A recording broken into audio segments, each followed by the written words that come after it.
வங்கக்கடலில் உருவாகும் மோந்தா புயல் அக்டோபர் 27ஆம் தேதி புயலாக மாறும் என கணிக்கப்பட்டிருந்த நிலையில் தற்போது அக்டோபர் 28ஆம் தேதி தீவிர புயலாக மாறும் என வானிலை ஆய்வு மையம் தகவல் தெரிவித்துள்ளது.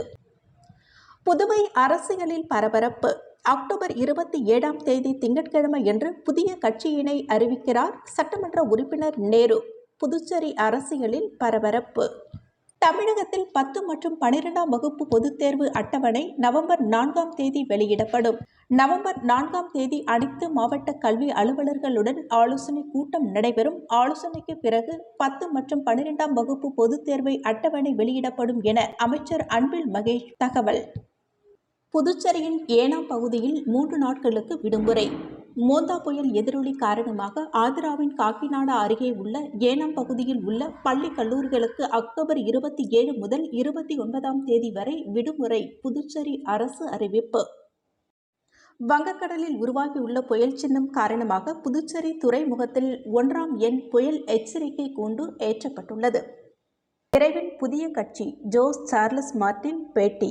புதிய கட்சி துவங்கும் வேலையினை ஆரம்பித்து விட்டதாகவும் விரைவில் அறிவிப்பு வெளிவரும். எங்கள் கட்சி தற்போதைக்கு புதுச்சேரிக்கு மட்டுமே, தமிழகத்திற்கு இல்லை என ஜோஸ் சார்லஸ் மார்டின் பேட்டியளித்துள்ளார். கரூர் கூட்ட நெரிசலில் சிக்கி உயிரிழந்த 41 பேரில் 33 குடும்பங்களைச் சேர்ந்தவர்கள் தவேக தலைவர் விஜயை சந்திப்பதற்காக 5 பேருந்துகள் மூலம் சென்னைக்கு புறப்பட்டு சென்றனர். மதுவுக்கு உள்ள பாதுகாப்பு நெல்லுக்கு இல்லை. நாம் தமிழர் கட்சி ஒருங்கிணைப்பாளர் சீமான் பேச்சு. புதுவை தட்டாஞ்சாவடி தொகுதி சின்னையான்பேட்டையில் குண்டும் குழியுமாக சேரும் சகதியுமாக உள்ள சாலையினை சரி செய்ய வலியுறுத்தி இந்திய கம்யூனிஸ்ட் கட்சி சார்பில் கையெழுத்து இயக்கம். புதுச்சேரி கடற்கரை நகராட்சி எதிரில் ஒரு வாரமாக குப்பைகள் எடுக்காமல் துர்நாற்றம் வீசி வருகிறது. நோய் தொற்று ஏற்படுவதற்கு முன்பாக இதனை நகராட்சி ஊழியர்கள் அகற்றி விரைந்து நடவடிக்கை எடுக்க வேண்டும் என சமூக ஆர்வலர்கள் மற்றும் பொதுமக்கள் வேண்டுகோள் விடுத்துள்ளனர்.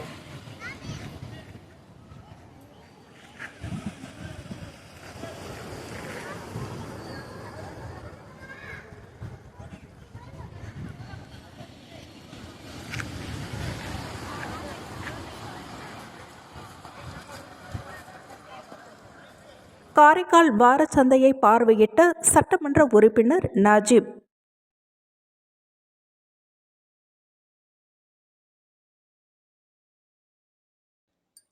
தென்கிழக்கு வங்கக்கடலில் நிலவும் ஆழ்ந்த காற்றழுத்த தாழ்வு மண்டலம். சென்னைக்கு 770 கிலோமீட்டர் தொலைவில் தாழ்வு மண்டலம் நிலை கொண்டுள்ளது. மணிக்கு 5 கிலோமீட்டர் வேகத்தில் தாழ்வு மண்டலம் நகர்கின்றது.